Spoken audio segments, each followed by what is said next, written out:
ଜୟଗୁରୁ। ମୁଁ ଦେବରାଜ ୱେଲକମ୍ କରୁଛି my YouTube channel Devraj life vision. ଆପଣମାନେ କେମିତି ଅଛନ୍ତି? ମୁଁ ତ ଭଲରେ ଅଛି, ଆଶା କରୁଛି ଠାକୁରଙ୍କ ଆପଣ ଭଲରେ ଥିବେ। ଭଗବାନ ସମସ୍ତଙ୍କର ମଙ୍ଗଳ କରନ୍ତୁ। ଆସନ୍ତୁ ଯିବା ଆଜି ଗୋଟେ ନୂଆ ବ୍ଲଗ୍କୁ। ଆଜି ନୂଆ ବ୍ଲଗ୍ରେ କେଉଁଠିକି ଯିବା? ଗୋଟେ ଯିବା ବିଶେଷ ସତ୍ସଙ୍ଗ ଯିବା। ଯେଉଁ ବିଶେଷ ସତ୍ସଙ୍ଗରେ ଦେଖିବା କାହାର ଶ୍ରଦ୍ଧେୟ ଆମର ଶ୍ରଦ୍ଧେୟ ଦାଦାଙ୍କର ରୀତି ଦାଦାଙ୍କର ବହୁତ ସୁନ୍ଦର ଯାଜନ ବିଶେଷ ସତ୍ସଙ୍ଗରେ। ଆପଣଙ୍କୁ କେମିତି କ'ଣ ଲାଗୁଛି ନିଶ୍ଚୟ କମେଣ୍ଟ କରତେ ଜଣାଇବେ। ଆଉ ଡେରି କରିବାନି, ଆସନ୍ତୁ ଯିବା ଦେଖିବା ବିଶେଷ ସତ୍ସଙ୍ଗରେ ଶ୍ରଦ୍ଧେୟ ଦାଦାଙ୍କର ବହୁତ ସୁନ୍ଦର ଯାଜନ। ଆସନ୍ତୁ। ତସ୍ମୈ ଶ୍ରୀ ଗୁରୁବେ ନମଃ। ଅଜ୍ଞାନକୁ ଅନ୍ଧକୁ ନିର୍ବାଚିତ କରି ଯିଏ ଆମକୁ ଜ୍ଞାନର ଆଲୋକ ଦେଇଛନ୍ତି ସେଇ ଆପରେ ମାନ ପୁରୁଷୋତ୍ତମ ପଙ୍କଜରେ ମୋର ଶତକୋଟି ପ୍ରଣାମ। ଜଗଜ୍ଜନୀ ପ୍ରଣମା ଲକ୍ଷ୍ମୀ ଅନୁପାତ ଶତକୋଟି ପ୍ରଣାମ। ପରମ ପ୍ରଭାତ ଶ୍ରୀ ଶ୍ରୀ ପିତୃଦେବ ଚରଣ ମୋର ଶତକୋଟି ପ୍ରଣାମ। ପ୍ରଧାନ ଆଚାର୍ଯ୍ୟ ଉପସ୍ଥିତ ଗୁରୁ ଭାଇ ମା ମାନଙ୍କୁ ମୋର ହୃଦୟର ଗଭୀରତମ ପ୍ରଦର୍ଶନର ପ୍ରତିକ୍ରିୟା ମୋର କରୁଛି ଯେ ଆଜି ବେଶୀ ମୋତେ ଆନନ୍ଦ ଲାଗୁଛି। କାହିଁକି ଯେ ପ୍ରଥମେ ହିଁ ଘର ପ୍ରତିଷ୍ଠା ହେଲା, ପ୍ରଥମେ ହିଁ ସତ୍ସଙ୍ଗ ହେଲା। ମୁଁ ଦୀର୍ଘ 40 ବର୍ଷ ହେଲା ସତ୍ସଙ୍ଗ ଦୀକ୍ଷା ନେଇଛି।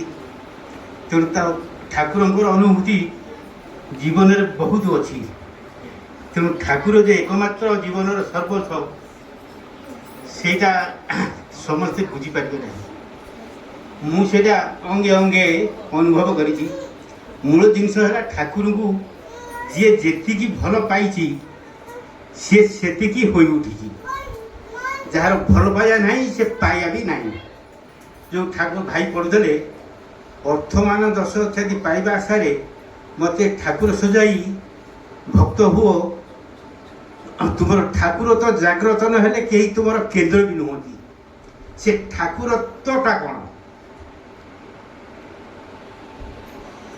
ଠାକୁରତ୍ୱଟା ହେଲା ପ୍ରାଣ ଦେଇ ଠାକୁରଙ୍କୁ ଭଲ ପାଇବା। এইটা ହେଲା ଠାକୁର ପ୍ରାଣ ଦେଇ, ମାନେ ଠାକୁର ପ୍ରତି ନିଷ୍ଠା ଏତେ ରହୁ ଯେ ତୁମର ପରିବାର ପରିବରେ ତୁମେ ଯଦି ସ୍ତ୍ରୀକି ଭଲ ପାଉଛ, ପୁଅକୁ ଭଲ ପାଉଛ, ତାଠୁ ଅଧିକା ଠାକୁରଙ୍କୁ ଭଲ ପାଇବ। ସେଇଟା ହେଲା ଠାକୁରତ୍ୱ। ଯେଉଁ ଭାଇ ବୋଲୁଥିଲେ ଦୁଆର ଖୋଲି ଦେଖରେ, ଦୁଆର ଖୋଲି ଦେଖ ଅର୍ଥ କ'ଣ? ଦୁଆର ଖୋଲି ଦେଖରେ ପୁରୁଷୋତ୍ତମ ରୂପରେ। ଦୁଆର ଅର୍ଥ ଆମେ ହୃଦୟ ଖୋଲି ଦେଖିବା। ଯେମିତି ହନୁମାନ ଦେଖେଇ ଦେଲା ଯେ ହୃଦୟ ଚିରିଦେଲା ରାମଚନ୍ଦ୍ର ଅଛନ୍ତି, ସେମିତି ସମସ୍ତଙ୍କ ହୃଦୟରେ ସେମିତି ଠାକୁର ରହିବା କଥା। ତେବେ ଯାଇକିରି ଠାକୁରକୁ ଆମେ ଉପଲବ୍ଧି କରିବା। ଗୁରୁଜେ ମଳୟ ପବନ କାଠକୁ କରନ୍ତି ଚନ୍ଦନ। ସେ ଭଲ ପାଆନ୍ତି ଆମ ସମିତି, କିନ୍ତୁ ଆମେ ତାଙ୍କୁ ଭଲ ପାଇବାର ଅଛି। ଠାକୁର ତୁମକୁ ବାସନ ଭଲ ତାକେ ତୁମାର କି, ତୁମେ ଯଦି ତାକେ ନ ବାସିଲ ଭଲ ଛାଏ ଢାଲା ଘି। ଠାକୁର ତୁମକୁ ସମସ୍ତେ ଭଲ ପାଇବେ। ସେମିତି ଆମେ ରାମଚନ୍ଦ୍ରଙ୍କୁ ଭଲ ପାଉଛେ, ଜଗନ୍ନାଥଙ୍କୁ ଭଲ ପାଉଛେ, କିନ୍ତୁ ସିଏ ଆମକୁ ଭଲ ପାଇବାର ଅଛନ୍ତି। କେମିତି? ଆମେ ଯଦି ଭଲ ନ ହେବା ସିଏ ଆମକୁ ଭଲ ପାଇବେ କେମିତି? ତେଣୁ ମୂଳ ଜିନିଷ ଆମେ ଭଲ ହେଲେ ଆମକୁ ସେ ଭଲ ପାଇବେ। ତେଣୁ ତାଙ୍କୁ ପ୍ରାଣ ଦେଇ ଭଲ ପାଇଲେ ସବୁ କଥା ଆମକୁ ମିଳିବ। ଇଷ୍ଟ ଲାଗି କର୍ମ କରା ସହିତ ହେଲ ପୂର୍ଣ୍ଣ କରା। ଯଦନ୍ତନି ଇଷ୍ଟ ବୁଦ୍ଧି କରିଲେ କାଟେ ମହାବିଧି। ସବୁ ଦେବତାର ସମାହାରେ ପୁରୁଷୋତ୍ତମ ସୃଷ୍ଟି, ସହଜ ମଣିଷ ନର ରୂପେ କରନ୍ତି ଧୃତ୍ରୀ ବୃଷ୍ଟି। ସବୁ ଦେବତାର ସମାହାରେ, ଯେତେ ଆମେ 33 କୋଟି ଦେବତା ପଢ଼ୁଛେ, ତେଣୁ ସବୁ ଦେବତାର ସମାହାରେ ପୁରୁଷୋତ୍ତମ ସୃଷ୍ଟି। ତେଣୁ ସିଏ ଯେ ମହାନ ସମସ୍ତେ ଏଇଟା ଭାବିପାରିବେ ନାହିଁ। ଯେତେବେଳେ ଠାକୁର କହିଲେ ମୁଁ ମା ଗର୍ଭକୁ ଆସିଲି, ଅଷ୍ଟାଦଶ ସ୍ତରରୁ ସବୁ ଗ୍ରହର ଲୋକମାନେ ମୋତେ ବାଦ୍ୟନାଦ କରି, ଯେମିତି ରାଷ୍ଟ୍ରପତି ଆସିଲେ ଲୋକ ପାଶୁରି ନିଅନ୍ତି ବାଦ୍ୟନାଦ କରି ଅଭ୍ୟର୍ଥନା କରନ୍ତି, ମୋତେ 9ଟା ଯାକ ଗ୍ରହର ଲୋକମାନେ ବାଦ୍ୟନାଦ କରି ଅଭ୍ୟର୍ଥନା କରି ନେଲେ ମୁଁ ଯେତେବେଳେ ମା ଗର୍ଭକୁ ଆସିଲି। କିନ୍ତୁ ବୈଜ୍ଞାନିକମାନେ କ'ଣ କୁହନ୍ତି, କେଉଁ ଗ୍ରହରେ ଲୋକ ନାହାନ୍ତି, କିଛି ଲୋକ ବଞ୍ଚିବେନି, ସେଠି ଅକ୍ସିଜେନ୍ ନାହିଁ, ଅମ୍ଳଜାନ ନାହିଁ, କିଛି ନାହିଁ। କିନ୍ତୁ ଠାକୁରଙ୍କୁ କୁହନ୍ତି କ'ଣ, ସବୁ ଗ୍ରହରେ ଲୋକ ଅଛନ୍ତି, ମୋତେ ବାଦ୍ୟନାଦ କରି ପାଛୋଟି ନିଅନ୍ତି। ଏଇଟା କ'ଣ ମିଛ? ଏଇଟା ସତ୍ୟ। କିନ୍ତୁ ସେଠି ଲୋକ ଅଛନ୍ତି ସୂକ୍ଷ୍ମ ଶରୀରରେ। ସବୁ ଗ୍ରହରେ ଲୋକ ଅଛନ୍ତି, ସୂକ୍ଷ୍ମ ଶରୀରରେ ଅଛନ୍ତି। ତେଣୁ ଠାକୁରଙ୍କୁ ସେଇମାନେ ହିଁ ଅଭ୍ୟର୍ଥନା କରୁଥିଲେ। तेणु भाई जो कहते आमर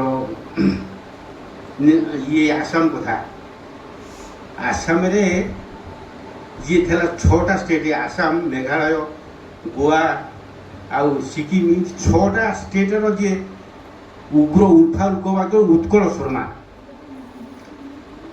शर्मा हूँ से 6टा उल्फा उग्रवादी मेन सी ठाकुर पाखक आसला गाँव जन दीननाथ शर्मा आश्रम अच्छी घरे पहुँचला दीननाथ शर्मा देखिकी देह मुंडर गोड़ पर्यंत मारणास्त्र छुरी बंदूक काटी भाटी गन फन सब साके दी घर पूरे कबाड़ देदेले दादा कहले दादा आम गाँव जड़े आसी आपको दर्शन कर ना डाकी आने ये सब नहीं दादा पाखे पहुँचला दादा देखिकी कुंडी पकड़े ये भावुला कौन अरे मो देहरे एत मारणास्त्र अच्छी मत सी घृणा करेंगे किंतु दादा जो आलिंगन करदे दादा कहले आमको बहुत दादा तो कहती आम तुमको बहुत जन्म थे जानी माने तो बहुत दिन मुझे जानी ये से स्तब्ध होगला आश्रम 10 दिन रहा घर को ये फेरला उत्कल शर्मा से दीक्षा नेला दादा कहले दीक्षा नेउचु ये सतनाम थे तोर सारा विश्व लोक एकाठी हेले तोर केश भी छुई पारे ते मारिया दूर कथा तेणु जिते जा घर पहुँचब ताकू गोटे भाई की दायित्व देले कहले नहीं गाँव में छाड़ दियो से गाँव में पहुँचब से 2000 पुलिस कॉर्डन कर उत्कल शर्मा आसूची धरने जिते उत्कल शर्मा जा पहुँचला से बस रे जाऊँगी बस रे सब पुलिस माने कॉर्डन पर बस रखीदे ये भाविला मुझे मल्ली मत धरदे पुलिस मैंने कि मालिक कहते तेते कहीं किसी करें से दादा कही तू नाम करू तोर किसी हेनी से बस नाम कला ठाकुर कहते नाम कर नाम करुच्ची साथी साथी गोटे टेका आसिकी काच भांगिकी आगे गोटे लोक मुंड फाटीगला से पुलिस वाला धरिकी नहीं पलैले आउ कहीं ना ये आखि फटी देखला कहला से पुलिस वाला सब कुआड़े गले पाख लोक पचारुची से कहले ना से गोटे लोक एक्सीडेंट है पुलिस जिते थे सब धरी पलैले ये से जान विश्वास तार है प्रभु ही अच्छा तेणु एत बड़ दुर्गा तो से ही विश्वास कला ठाकुर अच्छा ये बहुत मो जीवन में भी बहुत जिते मोर प्रथम अनुभूति प्रतिदिन ही अनुभूति ठाकुर को भल पाइया थे से ही जिते बड़े जो विपद में ठाकुर पाखे कहे ठाकुर को कथा शुणु मोर स्त्री तो ये अच्छी मोर प्रथम झील जो बाहर फैक्ट्री तेरुबाली कंटाक्ट करे से टाइम मोर गोटे लस है 5-6 लाख टଙ୍କା पाखे पैसा नहीं बड़ झील बाहर जुटे